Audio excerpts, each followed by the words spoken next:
Noff Clipper, hi friends, Darth Momo here. A few months back, YouTuber Rick Worley challenged me to make a 4-hour video defending The Last Jedi, in an effort to counter his forthcoming 4-hour video criticizing The Last Jedi. And while the prospect sounds fun, it also sounds like a ton of work, and not something I exactly want to take on as I prepare to slowly ease my way out of YouTube over the next few months.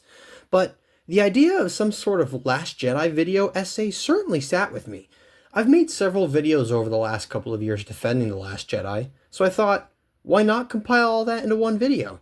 So, what follows this brief introduction is a compilation of several videos I've made defending various aspects of the film, all in defense of The Last Jedi. I hope you enjoy. Lots of people love to blame Rian Johnson for the sequels, and while it's been years since the sequels wrapped up, you'll still find people online complaining about Rian Johnson and how he ruined Star Wars. But don't blame Rian. It wasn't his fault. One of the major complaints is that Rian derailed the story that JJ or others had set up. But here's the thing. How can Rian derail a story when there is no story to begin with? Rian Johnson signed on for Episode 8 at the beginning of 2015. By that point in time, production was in full swing for The Force Awakens.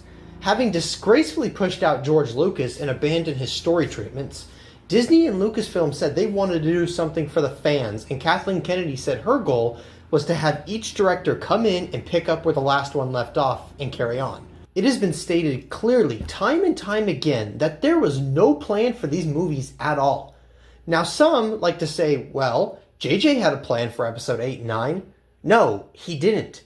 He has stated in interviews numerous times he had no plans for Episode 8.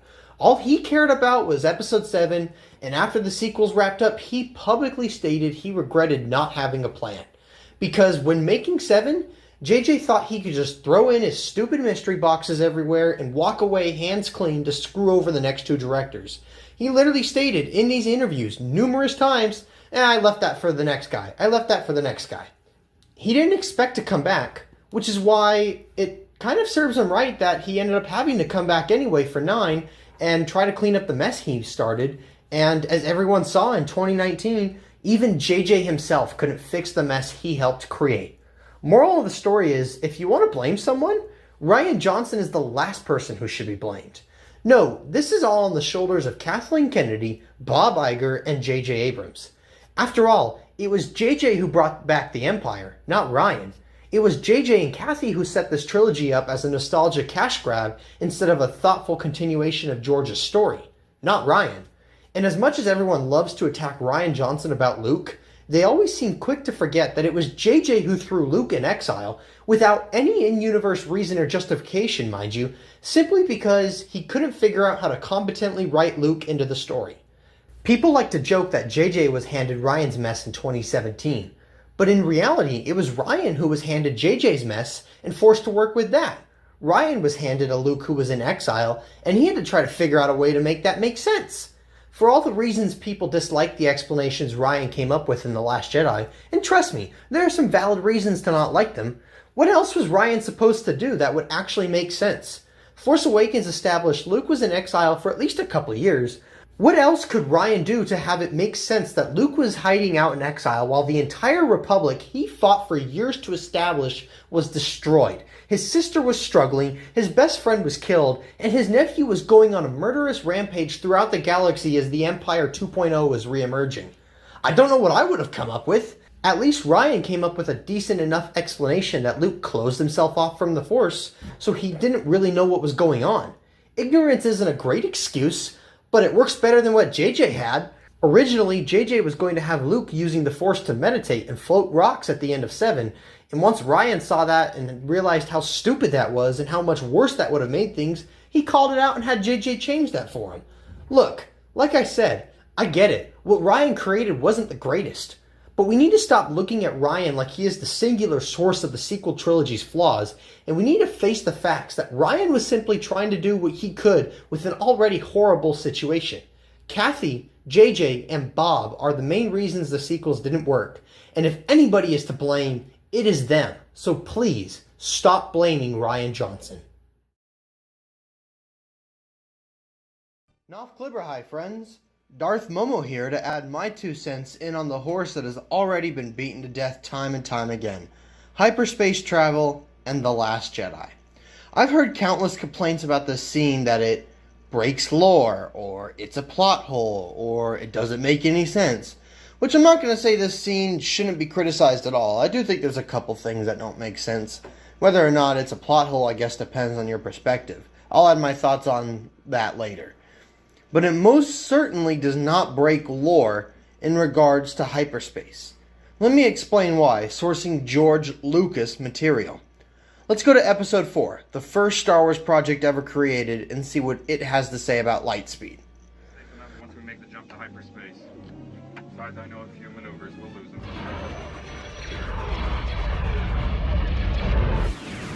Here's where the fun begins. How long before you can make the jump to light speed? Take a few moments to get the coordinates from the Navicomputer. You kidding? At the rate they're gaining? Traveling through hyperspace ain't like dust and crops, boy. Without precise calculations, we'd fly right through a star or bounce too close to a supernova and then it'd end your trip real quick, wouldn't you? So what exactly is hyperspace? Traveling the same speed as, or faster than, the speed of light. I've heard a lot of people say hyperspace in Star Wars is an alternate dimension, and that doesn't exactly line up with A New Hope. Han says without proper coordinates you could crash right into a star or a supernova. Why would this be a concern if hyperspace is an alternate dimension? It wouldn't be. But these are concerns because hyperspace isn't an alternative dimension.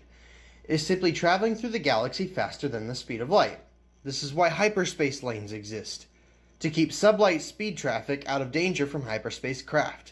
So, hyperspace travel can collide with objects in real space. This is further supported in the Clone Wars episode Destroy Malevolence, also created by George Lucas, when Anakin programs the Navicomputer of the Malevolence to jump to hyperspace right through a moon.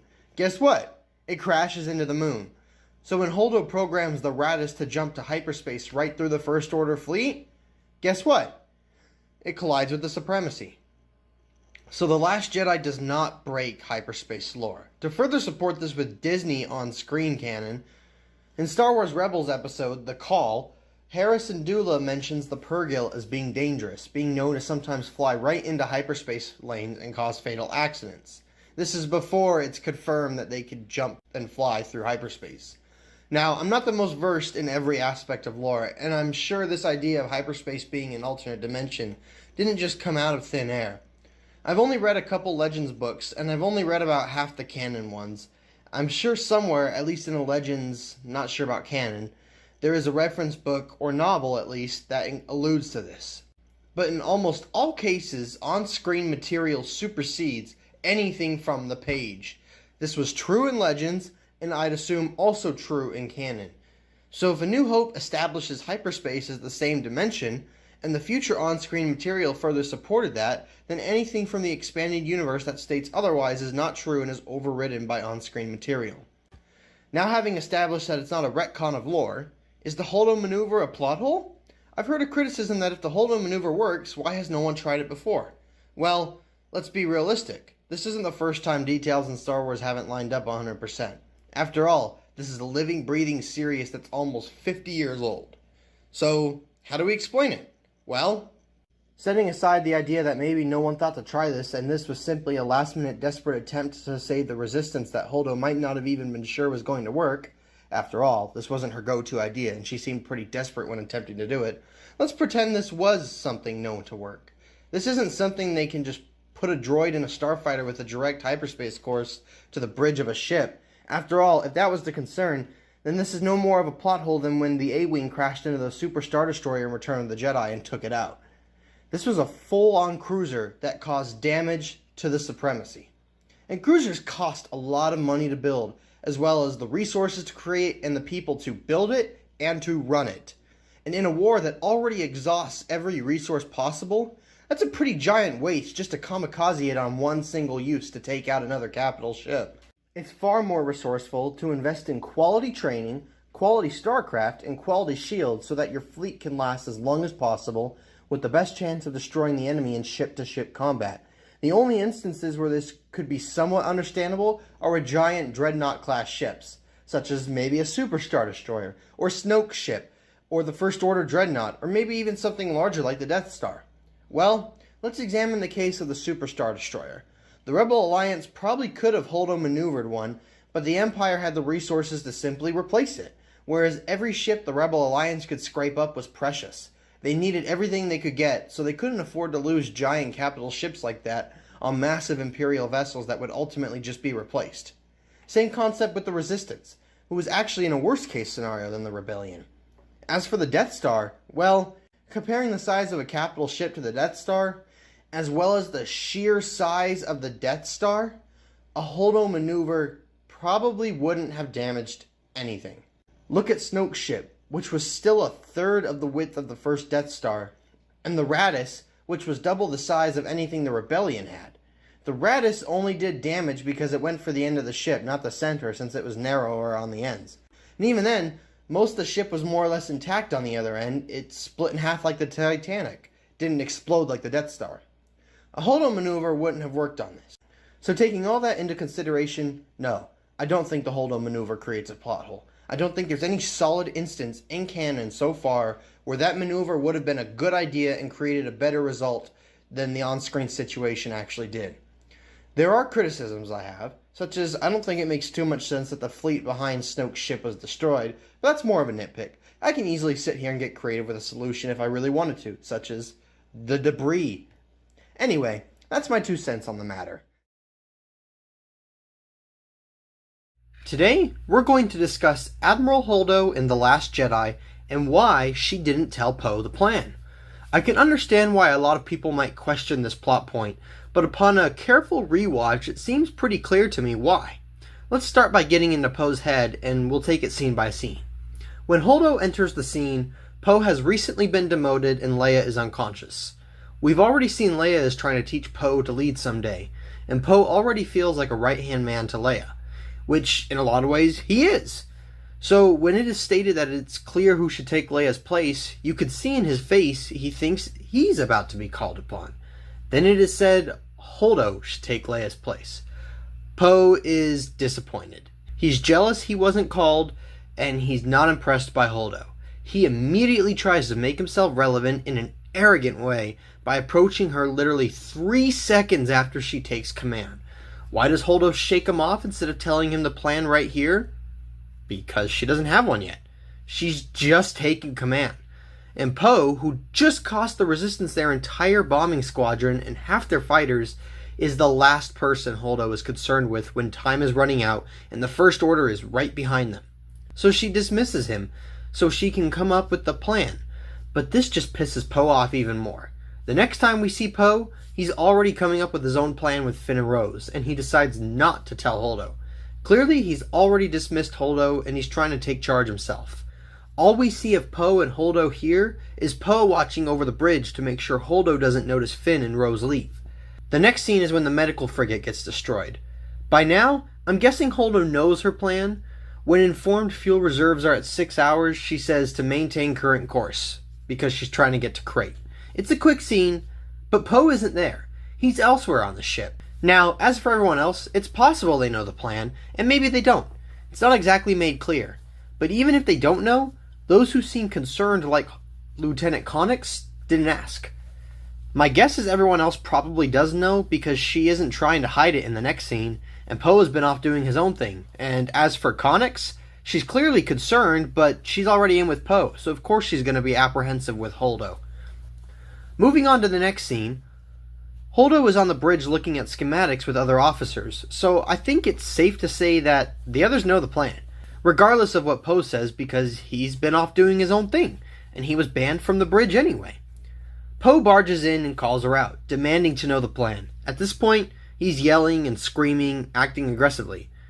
So the first thing Holdo tries to do is calm him down by quoting Leia so she doesn't escalate, because she knows telling him the plan right then and there would set him off. Which, oops, too late. He notices the schematics right after her words and does exactly what she knew he would do.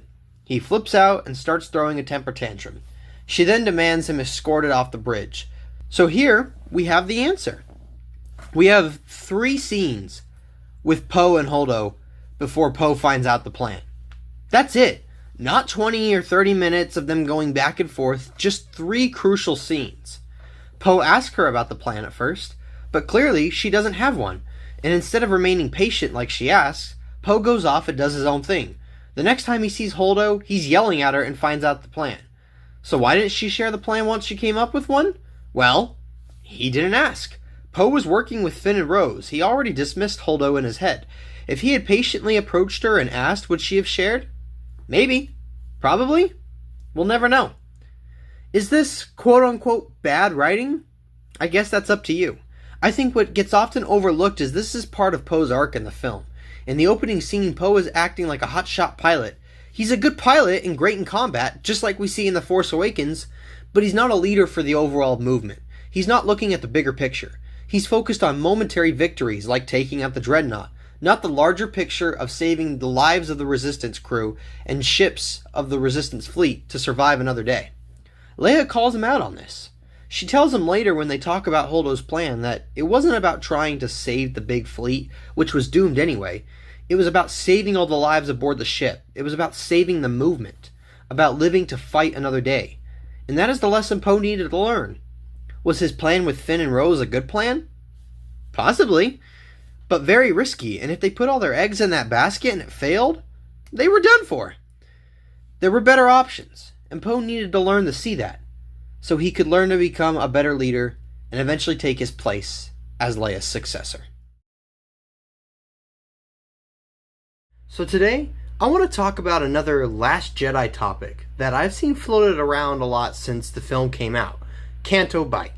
Now, before I begin, I just want to quickly say that it's okay if you don't like The Last Jedi, and it's okay if you do.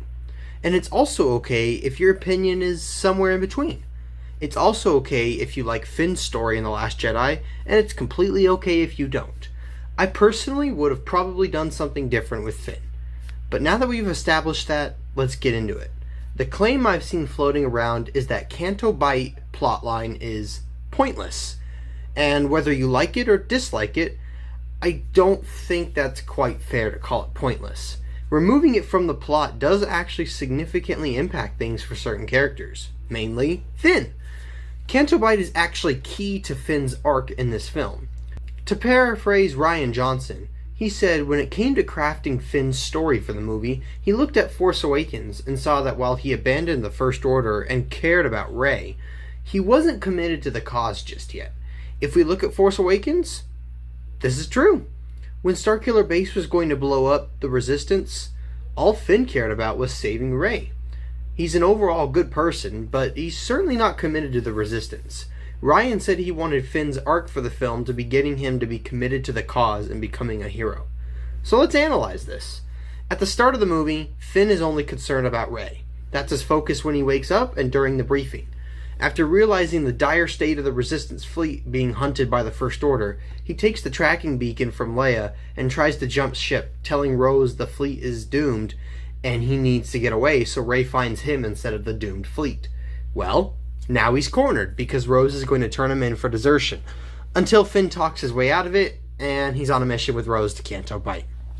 Again, at this point in time, keep in mind, Finn only cares about himself and Rey.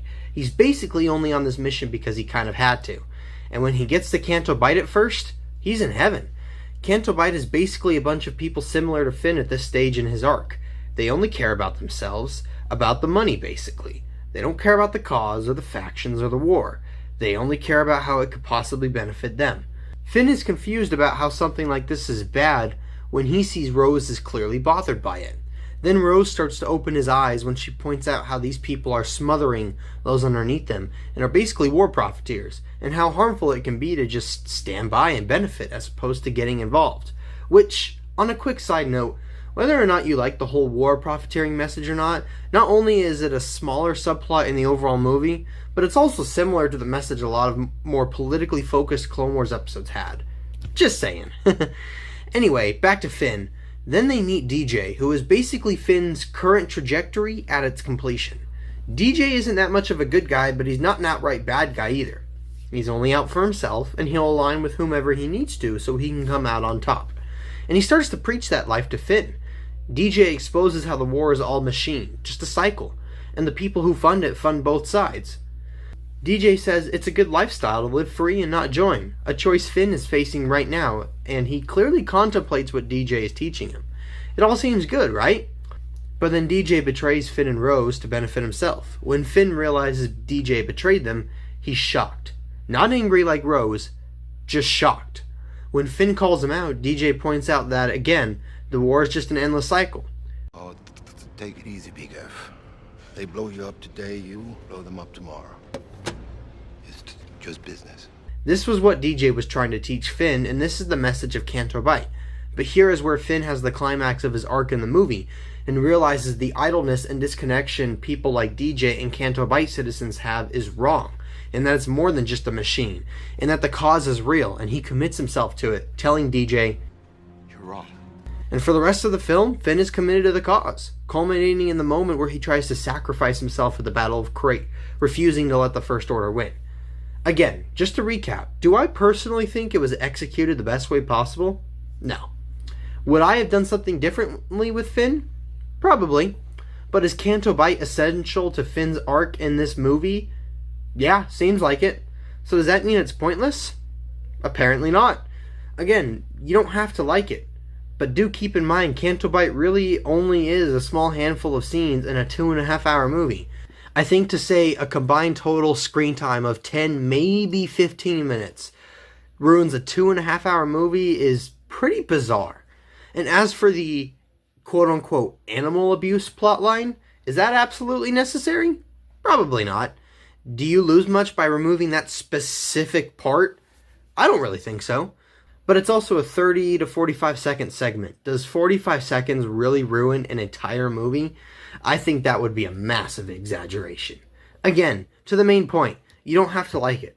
But to say Canto Bight is pointless is simply not true. Not only is it pretty key to the plot as it's currently constructed in the film, but it's fundamental to Finn's arc in the movie. I kind of want to weigh in on a topic that I know the dead horse has been beaten and beaten and beaten over again, but I kind of have a different perspective than what you're normally going to find, so I kind of wanted to weigh in on the discussion and offer my 2 cents to see if maybe it can help bridge the gap where I think there's maybe a sort of disconnect between the two sides. We're going to talk about Luke Skywalker and his portrayal in The Last Jedi. So, a while back, there was a very detailed case study, as it was called in the post, of a breakdown on why this particular person on Twitter felt that Rian Johnson deconstructed and broke, essentially, the character of Luke Skywalker. It was a very detailed post. We'll go over it in a second. And Rian Johnson kind of hit back at that. And when I look at those two comments on the discussion of Luke Skywalker, I almost kind of want to say I don't see a matter of someone being right or wrong. I see it almost as a matter of two entirely different worldviews and perspectives when it comes to the topic in general. And I think if we could help to kind of bridge the gap between those two varying perspectives, it can maybe help heal some of the discourse going on. Not necessarily agreement. I think it's fine that there's disagreement on the matter, but I think it can maybe help heal some misunderstandings that certain people may have with one another on the subject of Luke Skywalker. So let's get into the post. So this was posted on Twitter by an account named Not Ryan's Luke. I want to make sure I'm giving credit due where credit's due properly. So there's a few other issues that this post overall speaks to. As you can see, it's a pretty large post. But we're just going to focus on the first 4 chunks of writing, because that's mainly what deals with the Luke Skywalker trying to kill Ben Solo issue, which I think is what strikes at the heart of a lot of the issues people have with Luke Skywalker and Return of the Jedi. So let's take a look. I will not fight you, Father. Deep into the 3rd movie of the trilogy, Luke is facing his final hurdle. In this scene, Luke wants to accomplish the goal of turning Vader, but he does not have enough self-control to hold his own aims. Yet. Vader threatens Luke's friends and sister, and Luke, predictably, gives in to his emotions. just as he and his father have always done. This scene intentionally exploits Luke's final major character flaw, which is impulsive, emotional action. Because this same flaw is preventing Luke from becoming a Jedi. Luke attacks Vader. At this exact moment, he's still the same Luke we've always known, prone to impulse like his father Anakin. But then, something new emerges. Luke stops himself. We watch in real time as Luke searches introspectively, and Luke finds something inside that he's never previously had: mastery of his emotions. Luke will no longer carry his father's sins forward. But since we cannot yet know if Luke's character change is genuine, the Emperor immediately tests him to show us. Now fulfill your destiny and take your father's place at my side. This scene is carefully crafted to tell us everything. Luke drops his weapons and responds, "Never. I'll never turn to the dark side." The word never is coupled with action to show us that this positive change is real. Luke will not take his father's place. He has grown beyond Anakin's impulsive, emotional nature. The entire trilogy has been leading up to this moment. Luke has at long last found the self-control he was lacking, and thus Luke's character has sealed his final hurdle. He has become the master of himself and overcome his fears of losing friends, family, and his own life. The very same fears that once destroyed his father. The audience is meant to recognize that Luke has positively and permanently changed for the better. Never, I'll never turn to the dark side. You failed, Your Highness. I am a Jedi. I am a Jedi. Luke knows it now, and the audience, having journeyed with him every step of the way, knows it too. Luke's hero's journey is complete. The impulsive, emotional Luke we met long ago on Tatooine is gone forever.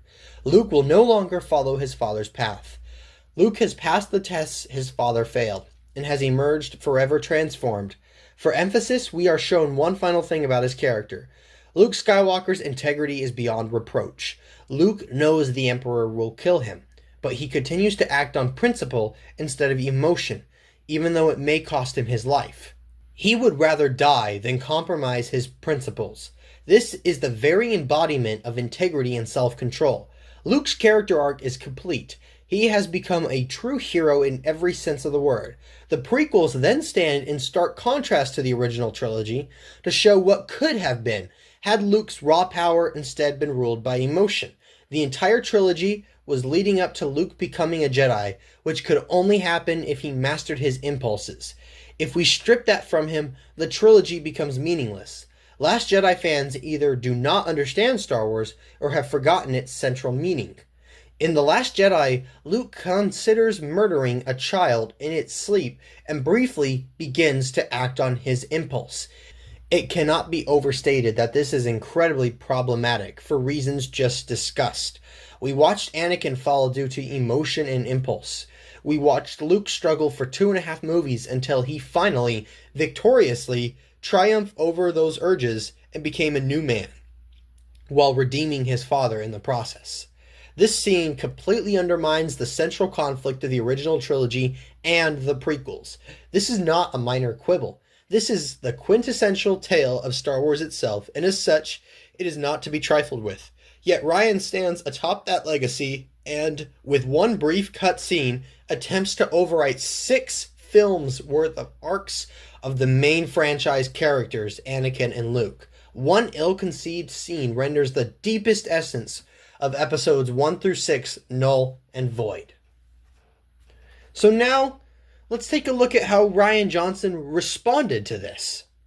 Gil, I understand that point of view, but I completely disagree with it. In fact, I think it disrespects the character of Luke by treating him not as a true mythic hero overcoming recurring wounds and flaws, but as a video game character who has achieved a binary, permanent power-up.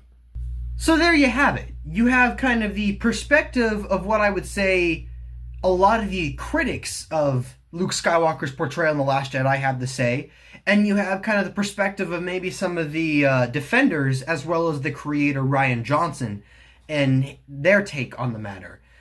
So who's right and who's wrong? Because on face value, that was a very well constructed layout of why this side of the argument is, hey, The Last Jedi basically destroys Luke Skywalker's character. And while it's very brief, I would say that I kind of understand to a degree where Rian Johnson is coming from and maybe some of the defenders. So is someone right? Is someone wrong? I think it's very much a matter of perspective. It's very much where are you going to fall on the category of what is Star Wars to you? What do you want out of Star Wars? How do you look at this story, this franchise? If you look at it from the perspective of Star Wars is a mythological story of legend, of heroes and villains, of archetypes and character arcs. When you look at it through that and through the lens of almost like this is also a story meant to entertain and provide escapism, I kind of see the perspective of, this destroyed Luke Skywalker's character. But if we're looking at this in the sense of Luke Skywalker is a real person, Luke Skywalker is my neighbor next door, and, this real person who lives on planet Earth went through these very, series of trials that we see Luke Skywalker go through in the original trilogy to the point where, this person, this historical real person conquers his impulses. I think to say that on the real world, on planet Earth, the idea that this Luke Skywalker real person would never, ever lose or succumb to his impulses ever again throughout the remainder of his life, I would say, okay, I understand the argument that that's kind of unrealistic, and it's very plausible that someone who struggled with impulses earlier in his life, as Luke did, as his father Anakin did before him, that it's very possible that someone might deal with that and have a relapse, if you will, at some point throughout their lives. Not on an everyday, day-to-day case scenario, but it's very possible that they would have that once in a while.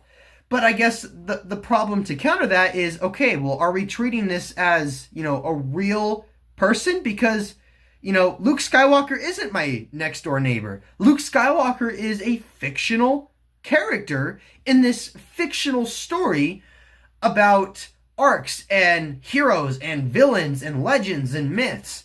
So it's a matter of, are we going to look at it like that, or are we going to look at it in a sort of lens of realism? And I'll be honest, as much as there are things that I liked about The Last Jedi, and I'm not just a Last Jedi hater, to simplify the debate, I would very much say that I think Star Wars falls into the category of, hey, this is a mythological legend story about characters and archetypes and, themes and morals. And obviously there is a lesson and a moral here to construct about at the very heart of it, ignoring all the rest. There is a moral to teach, and there is a lesson to learn from the character and the journey of Luke Skywalker in the original Star Wars trilogy. And I do think it's very fair to say that The Last Jedi undermines that. I think that's pretty much a fact, that The Last Jedi reverses course on it. How you're going to feel about that issue is going to be a matter of, do you feel this is a story where, hey, Luke conquered his impulses, now we're kind of taking that back, what's going on here? Or do you say, well, if we're looking at Luke as a real person, this is going to be a continuing flaw that he has to work to overcome. I think that there's room for Star Wars as a franchise in that kind of interpretation of the realism approach. Obviously we want these stories to be grounded in some sort of realism, right? They're not just a straight out fairy tale. There's got to be some sort of realism to connect to this. And I think if we're looking at it from the approach of, well, this is a real character, I think we're going to see that, we could see that kind of bleed through in certain stories like Andor. But I think the vast majority of Star Wars is going to come from this side of, hey, this is a story, this is a myth, this is a legend, these are characters, this isn't real world, these aren't real people, these are characters in a fictional story with lessons and purposes and arcs to overcome. So now you might ask, well, what's the point in you making this video if you're not going to say that this side is right or this side is right or they're wrong and here's why? Well, it's because I think that there is a very wide group of people that feel this way. But there is also a group of people that feel this way.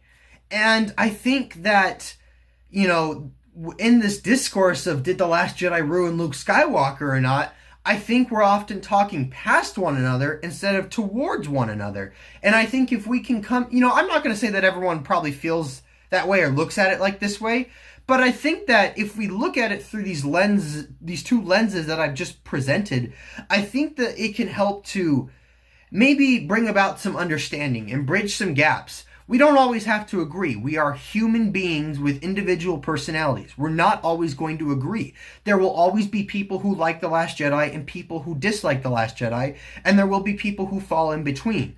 That's, I think, is pretty much a fact of life. That's how humans are meant to operate. We're not meant to always agree on everything. Life wouldn't be interesting. But I think if we can at least come to an understanding of how the other side feels, then we can maybe bridge some of the gaps in the discourse. You know, I guess what I would want you guys to walk away from this is, for people who like The Last Jedi, understand that there are people out there who aren't just haters of The Last Jedi. They don't just hate everything new. They don't just hate everything that comes out, and they hate that it's not the same as what it once was when they were younger. And they don't just hate that it's not what they wanted in their head.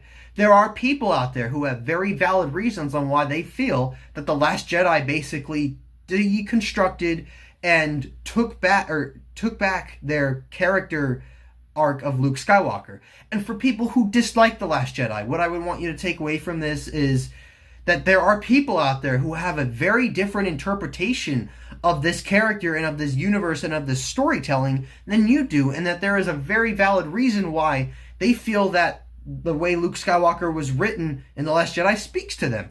And it's not just about them being a shill or about them just taking in whatever garbage they're fed. There are very valid reasons for why people on these different sides of the debate feel the way they do. Obviously, there's going to be extremes. Obviously, there are people out there who just, well, it's not what I grew up with, I hate it. And there are very much people who out there are just, I'm a clapping seal, I'm going to take it the way they give it to me.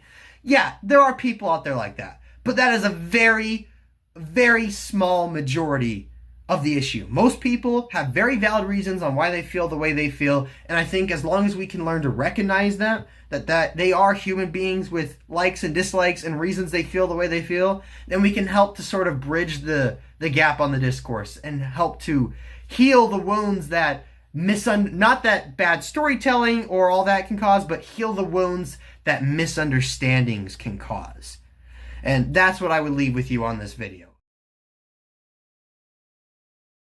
Look, I know a lot of people have issues with Luke in The Last Jedi for a variety of reasons, and that's okay. I do too. But excluding the wider context of the original trilogy, within the frame of this film alone, I think Luke on Crate is beautiful for a few reasons. And here's why. Right before Luke shows up, the First Order engaged what remained of the Resistance in a battle.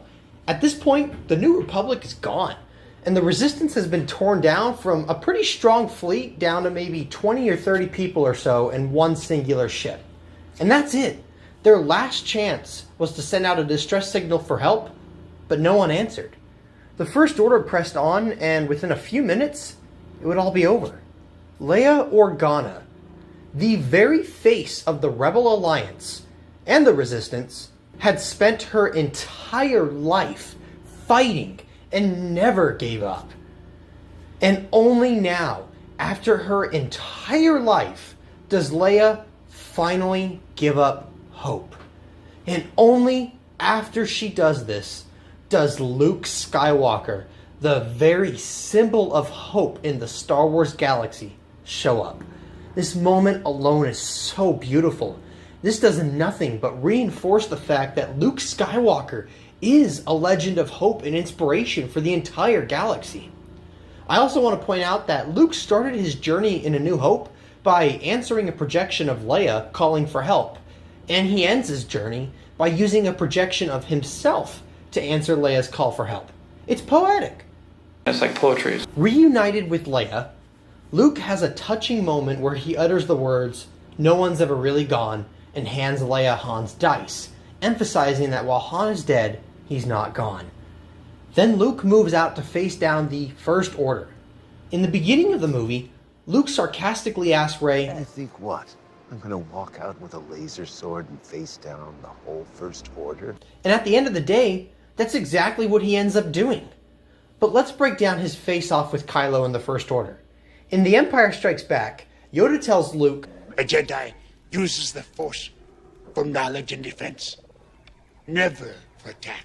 in this scene, Luke acts like a Jedi in the truest sense with what Yoda taught. He is using the Force to project himself, but he doesn't use it to attack. He uses it for defense. He doesn't come out guns blazing and start cutting down stormtroopers, who are living people, mind you, like I know some people wanted to see. That's not Jedi-like at all. He uses the Force to stall and defend, so the Resistance can escape and continue the fight. And by doing this, word of his actions spread, as we see in the final scene of the movie, showing that Luke himself is responsible for the galaxy having hope again.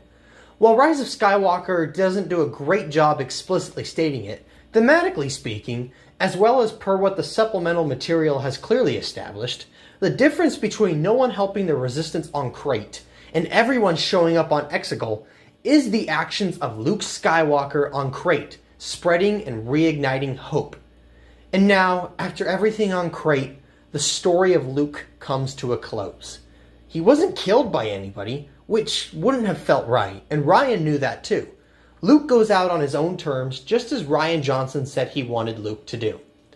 But on his deathbed, as he prepares to pass on into the Force, Luke watches what is revealed to be a twin sunset, just as the binary sunset music plays. His journey started with him staring off into the binary sunset, craving a life of adventure and excitement. And after that life of adventure and excitement, his journey comes to a close, with him staring off into a binary sunset as he passes away and becomes one with the Force. Absolutely beautiful. Chills. For as much as The Last Jedi got wrong about Luke Skywalker, at the same time, in my opinion, it got just as much right about him. Today, I wanted to do something just a little different. We kind of live in a day where Star Wars it's interesting, right? We have a lot of things about the franchise that are pretty non-controversial, yeah, I agree with that. I accept that. I'm okay with that. Like, if I came out and I said, hey, you know what? I like the original Star Wars trilogy. Most people aren't going to really bat an eye at that. Or, hey, you know what? I like Darth Vader. I like Obi-Wan Kenobi. I like Luke Skywalker. That's, okay, cool. Yeah, awesome. I agree. But then if I was to say something like, well, I think the prequels are better than the originals. Whoa. What he said? No. Or if I was to say something like, well, I think Rey is the best character. Rey's the best Jedi. No. Or if I said something like, yeah, you know what? I think, the prequels are better than the sequels. Whoa. Or, hey, yeah, you know what? I don't mind the sequels. They're okay. Not that I agree with any or all of those opinions. But to say something like that is just, it's like an invitation for assault. And I just think that's crazy. And, I also have opinions that are non-controversial and controversial. And today I just wanted to have a chat about a couple of opinions I have on the movies. I'm going to do 2 videos because while most of my film opinions of Star Wars I think are more or less kind of non-controversial or not as controversial, I have 2 opinions that I know are kind of controversial. So I'm going to start with one of them today. And, it's a shame because I know that at least for the near future, maybe forever, this point of view is always going to be pretty controversial. But you know what?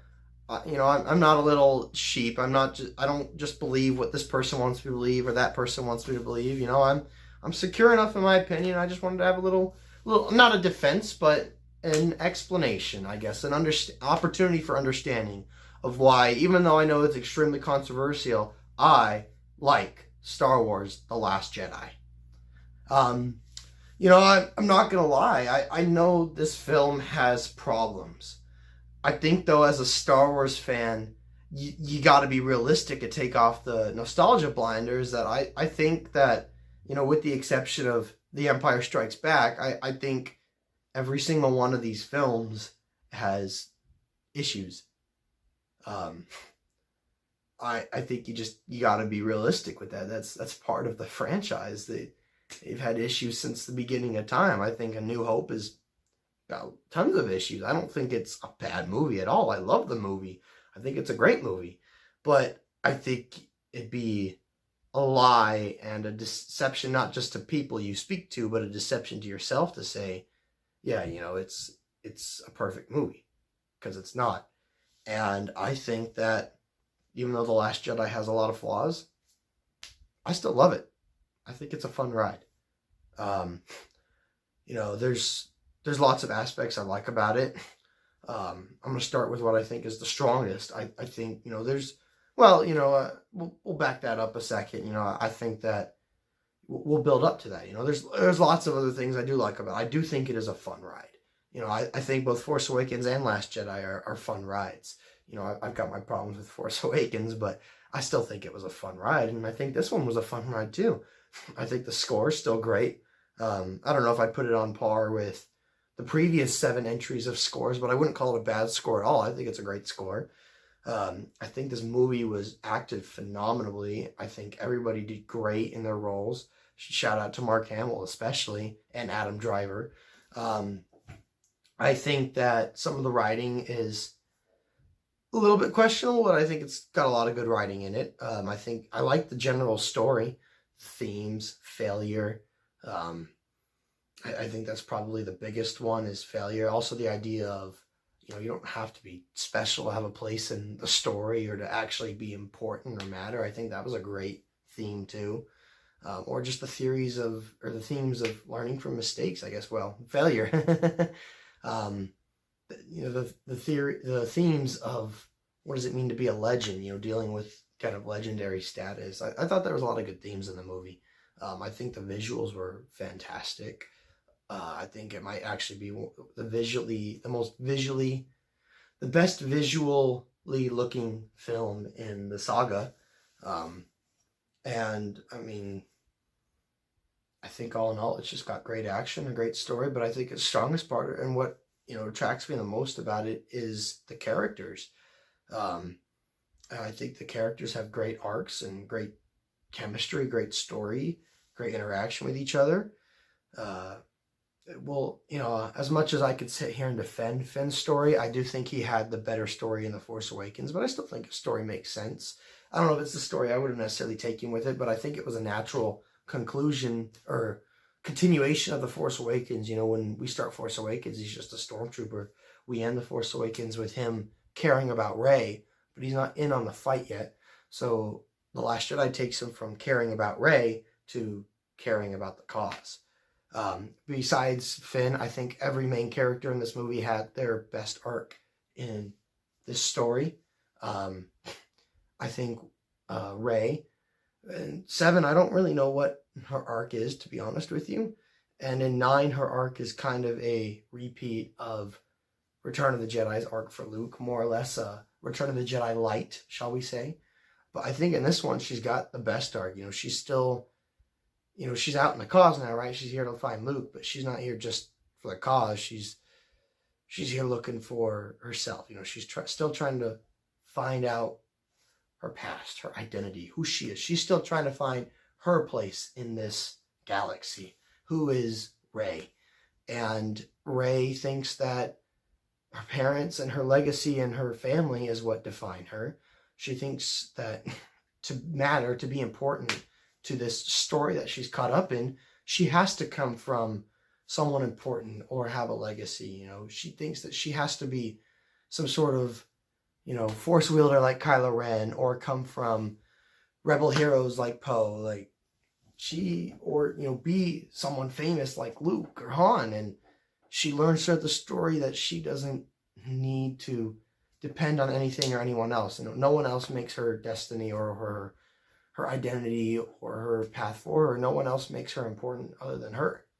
And I think that was a great story. And, I had my thoughts on whether the trilogy should have really started Skywalker or not, but especially after the atrocity of the Rise of Skywalker, I think that this was unfortunately a story beat that we should have kept with. I think it was an impactful story beat. I think Poe had a great story in this one too, a great arc. In The Force Awakens, his arc doesn't really have one. In Rise of Skywalker, I think his arc was a natural continuation to this one, and I think he had a good arc in Rise of Skywalker, but I think this was kind of that melting piece, right? You know, in Force Awakens, he's just the pilot guy, right? And that's how he starts in this movie. He's just the hotshot pilot, ready to blow up as many TIE fighters as he needs to. And Leia is trying to get him to step out of that and step into a leadership role. She knows she's not going to be around forever.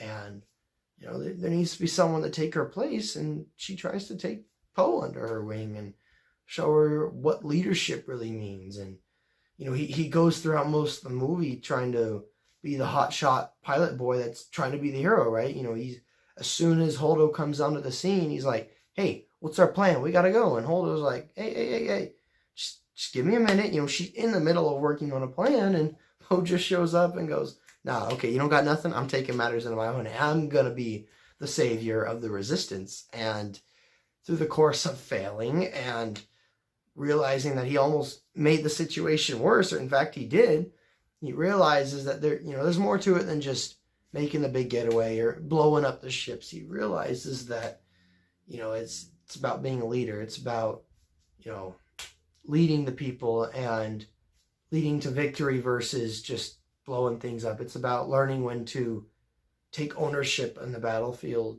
you know, about making sure your people make it to fight another day. Now let's get to the spotlights of the movie. And in my opinion, you know, I think Kylo Ren is the best in this movie.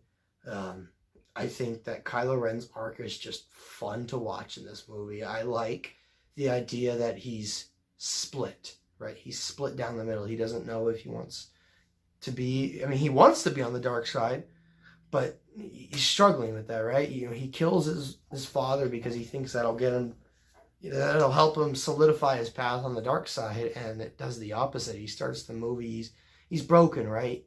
He killed his father, he split his spirit to the bone.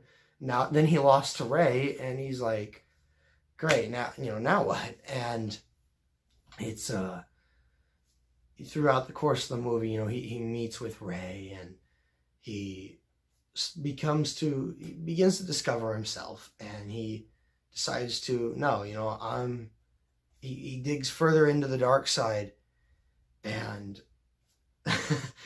sorry, I'm drawing a blank here, but, you know, he digs further into the dark side, and he's just constantly trying to go at it, and he kills Snoke and becomes the villain, and he doesn't want to go back to the light side. And I think he's really interesting to watch because he's so nuanced, right? There's so much to his character, and I love watching the arc. And I think my favorite arc in this one is Luke Skywalker. You know, I know I'm dragging on here, so I'll try to be brief, but you know, I personally am a sucker for broken people learning to become unbroken, right? And you know, I understand the argument that this kind of flies in the face of his arc in Return of the Jedi, and I get that. I understand that, and I agree with that.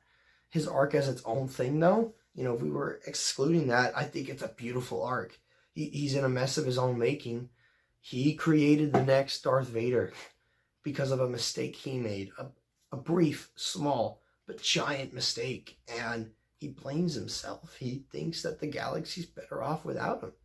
He hates to say, you know, he wants to go out there and help his sister and, you know, stop the First Order, but he knows that he's screwed up and is the reason they're at where they're at in the first place. And he decides he's got to go out there and, you know, remove himself from the equation.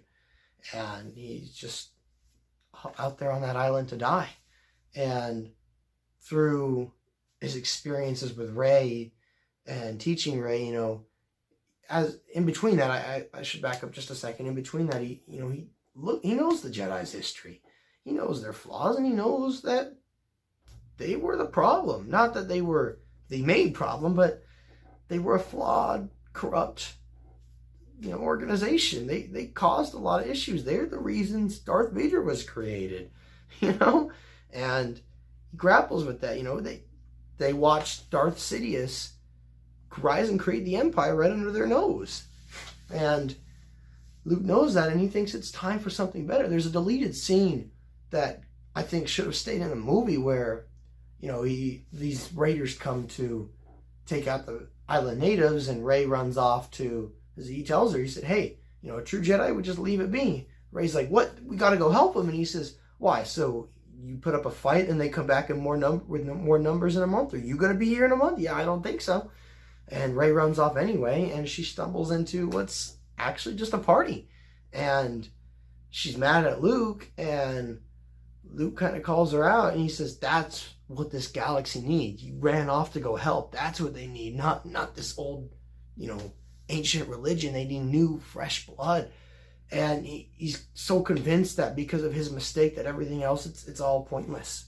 And slowly he begins to realize he was wrong, and that the Jedi still have a place in this galaxy, and the Jedi are a symbol of hope. He learns to overcome his mistakes. He messed up. Yeah, he made a mistake, but it's how you deal with that, how you move forward. And he moves forward, and after his conversation with Yoda, which I thought was beautiful, poetic, his final lesson he learns from his master, and he goes out in the most Jedi way possible. Yoda says in Empire that a Jedi uses the Force for knowledge and defense, never for attack.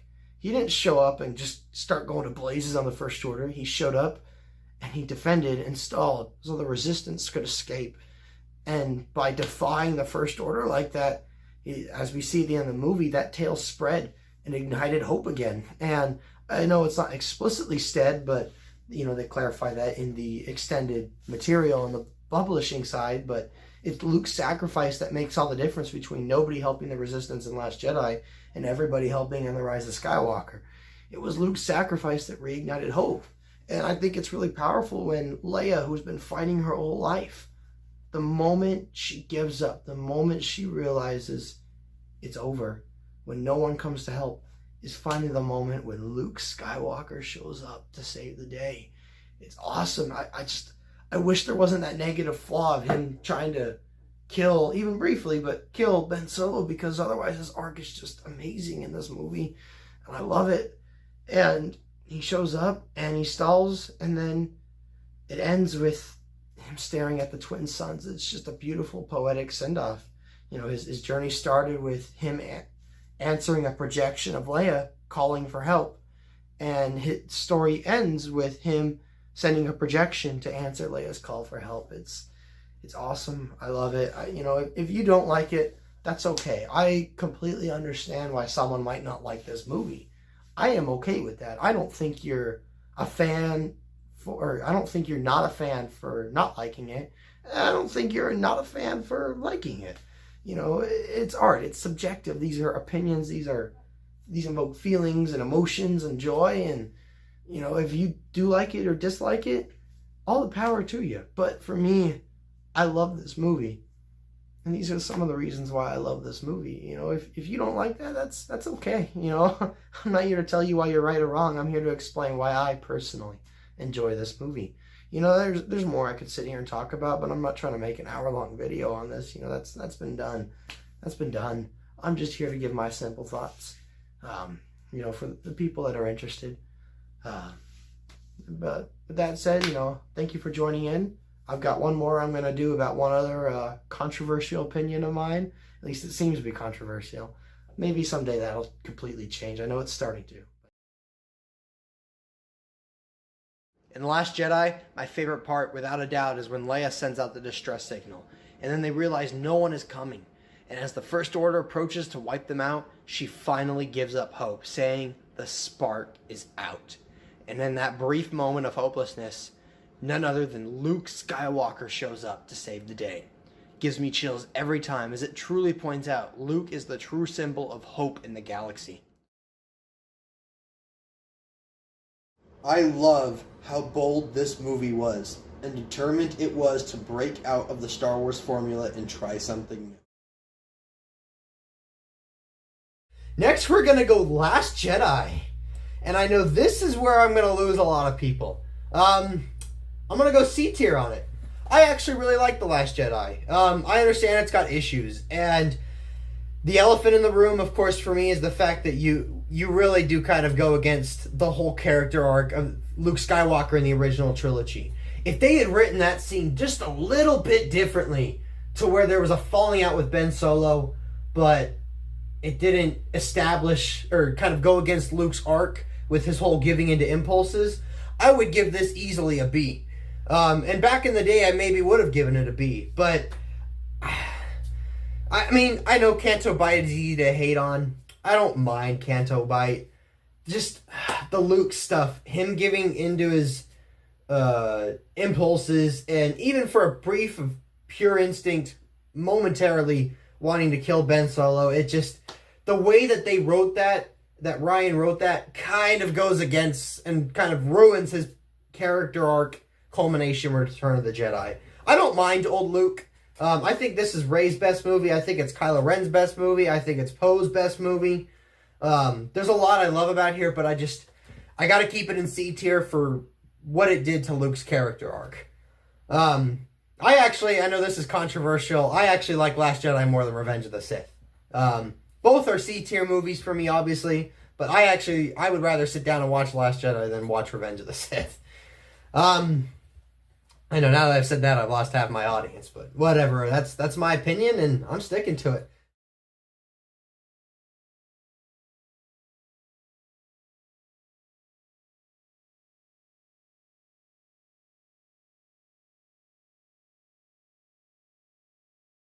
Noff Klibberhai, friends. Darth Momo here for a review on Star Wars Episode 8, The Last Jedi.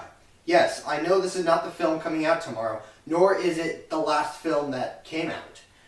I know that I've also reviewed this twice on my channel. However, as I did in lead up to Star Wars The Last Jedi 2 years ago, I reviewed every film that had been out, and I gave kind of my firm stance on it since, it had been out for a while. I was able to kind of say, this is how I firmly feel. I switched back enough, but this is what I'm firmly stating. The Last Jedi was new at that time, so of course my opinion has changed, and of course, it's changed for quite a bit. But in lead up to the Star Wars Episode 9, The Rise of Skywalker, which comes out tomorrow, I'm going to do a review of the two films I have not yet discussed in a kind of firm final review, Star Wars The Last Jedi and Solo, A Star Wars Story, which I haven't really talked about much on this channel. So anyway, let's get right into this. I mean, like I've said before, I've talked about this before on my channel. I went to go see Star Wars The Last Jedi with 4 friends. Wilson, Harrison, Cole, Chris. And we all walked out saying, what the heck was that movie? We all did not really like it. And we just went that next day until we had a next viewing of it. We're just trying to process and take it all in. Like, what did this really just happen? There's a documentary out there called The People vs. George Lucas. And I distinctly remember seeing this in about 2015, and they were talking about the Phantom Menace and how people the crawl went back, and it was like, cool, Star Wars, but just something didn't really feel right. But, they stuck with it, and, by the end of the movie, they were really disappointed with the film. I was curious, because at the time, I was okay with the Phantom Menace. What did they mean? I mean, yeah, I wasn't saying it was a perfect film, it was far from it, but I didn't despise it like a lot of people did.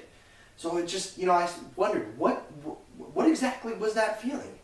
And The Last Jedi hit it perfectly for me. The crawl went back, and it all felt too surreal. Something just didn't feel right. And yes, the film starts out with comedy. I have a friend out there, and he highly dislikes The Last Jedi. He thinks it's the worst Star Wars film, a common point of view. And a 48% audience score on Rotten Tomatoes would suggest a lot of people feel that way. And I like The Last Jedi. And he says that I'm, Disney nerd and everything, and because I love everything Star Wars. I'm going to put that to rest. The Last Jedi has a lot of problems. I think, especially for it being the middle act, it has way too much comedy and too light of a tone. I also think that the Rose was a poorly developed character. I still think Rey's character hasn't been really developed as well as it needs to be. Nowhere close. Finn kind of has a similar character arc to which he did in The Force Awakens. Rose, well, we already talked about Rose. Speaking of Rose, yeah, the whole Canto Bight subplot was very unnecessary, I guess, kind of too much. I think this film could have been tightened down easily to a 2-hour movie. They could have erased some of that other stuff. But like I said, this movie also has a lot of bonus points for it. I think everything that goes on between Rey, Kylo Ren, and Luke Skywalker is pretty good. Yes, I had a lot of problems when I first saw this movie. Luke Skywalker was not one of them. In fact, I was seeing I hated that he died. That's grown on me, but I still hated. I was mad that he died. I didn't really care about the way he was portrayed. I thought it was fine. And so yes, I wouldn't say hate, but I dislike a lot about Last Jedi. But I like a lot about Last Jedi, and I just happen to like it more than I hate it. Like I've said before, Attack of the Clones is truly the only Star Wars film I hate more about than I like. Return of the Jedi is about 50-50, like I've said before in other reviews. But most of the other films I like more than I hate. And this is the same with The Last Jedi. I think Luke's character was fine. Like I said, I've said before, or other people have said as well, 30 years have happened. He's changed. People change. I'm different. I'm a different person now than I was a year ago, and a year ago I was a different person than I was the year before. People change. In 30 years in Star Wars time, if you're saying he has not changed one bit, I think that's that's the complete opposite of the way things should be. That's unrealistic. To say Luke Skywalker is unrealistic, I think the fact that he has not changed would be to say he's unrealistic. I could do a whole video defending Luke's character. I think the idea about him killing Kylo Ren, everyone freaks out about that. No, he says it was a moment of pure instinct, a brief moment. And that is not unlike Luke Skywalker's character. What happens in Return of the Jedi? For a brief moment of pure instinct, he is about ready to strike down Vader, and then he snaps out of it. It was like a fleeting shadow, and he realizes, no, that is not the way, and he throws his lightsaber aside and says, no, I'm a Jedi like my father before me. That's exactly what he does in The Last Jedi. Then he stops. It was a brief moment of pure instinct. Then he stops, but by then it was too late, and Kylo Ren, or Ben Solo, woke up and saw that and took it as Luke was trying to kill him. And that was the final step in in Kylo Ren turning. And that is why Luke leaves. He sees the damage he did. He says, okay, I'm better. He wants to go out and fight. Rian Johnson has talked about this before and other people. He wants to go out and fight. He wants to just say, when Rey comes to the lightsaber, he wants to pick it up, jump on the Falcon, and go back. He wants to take on the whole First Order with the laser sword. But he knows that it's better off if he doesn't. And part of that first part of the movie is he slows from, no, Jedi need to go. Then it slows into Rey, and this is from a deleted scene too, but Rey is the one who needs to pick up the lightsaber and go. He realizes that he has done too much damage. And then, by the end of the movie, with some help from a couple old friends, R2-D2 and Yoda, he slowly realizes that yes, he failed, but that doesn't mean that he is, as a whole, bad for the galaxy, and he goes out in the most Jedi way possible. The Force is used for knowledge and defense, never for attack. He doesn't attack anyone. All he does is in a Force projection, he stalls so the good guys can escape. And at the same time, he sparks a legend, as we see from the end of the movie, the legend of Luke Skywalker standing against the First Order. Luke Skywalker was done awesome in The Last Jedi. I love it.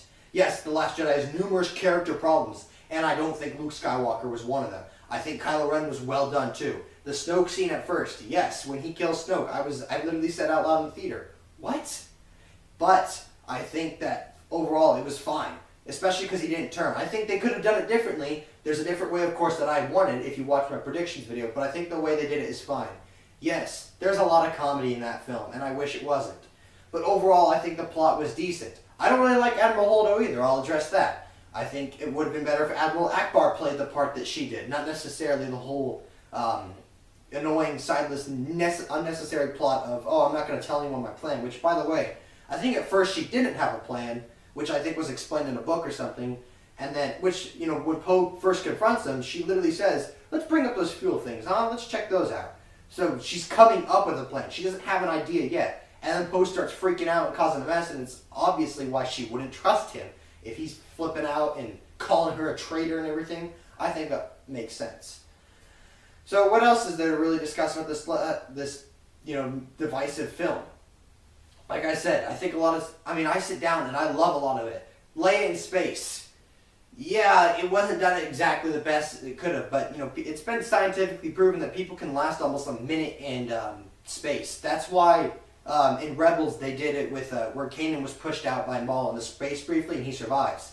Pablo Hidalgo had discussed in the Rebels Recon, he's like, oh, well no, we actually looked into that and science says you can last about a minute in space. So that's why they chose to make that a safe decision, similar with Leia.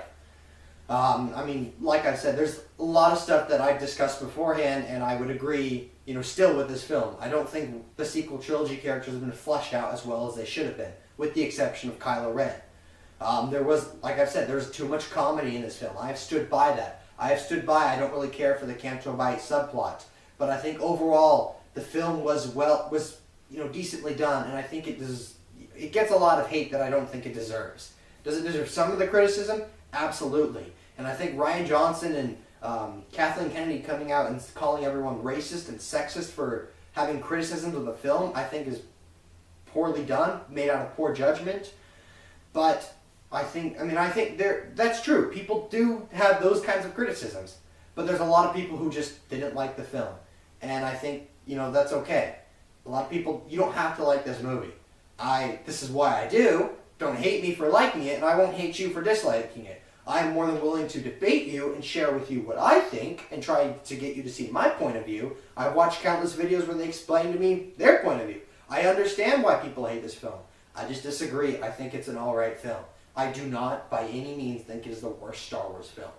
So now, in continuing with this tradition that I have of reviewing the films, I also give my rankings of the films.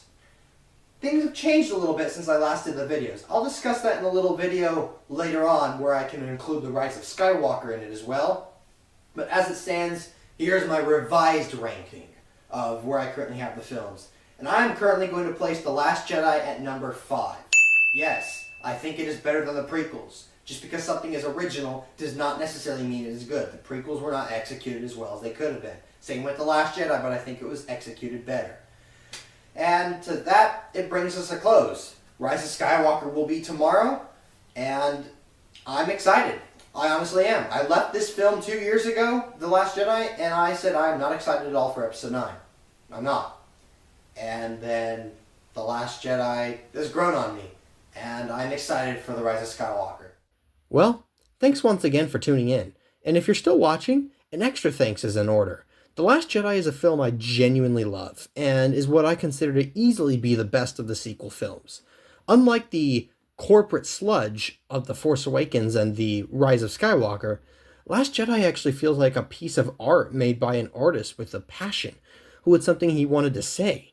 And I hope anyone at odds with the film currently would be willing to give it a second chance, looking at it through that lens, the lens of a passion project by an experimental filmmaker, just like the original Star Wars film was before it. Thanks for watching. Please subscribe to the channel. If you liked the video, comment down below and hit that like button. Oh, and check out some of my other videos. I'm sure you'll find them a delight.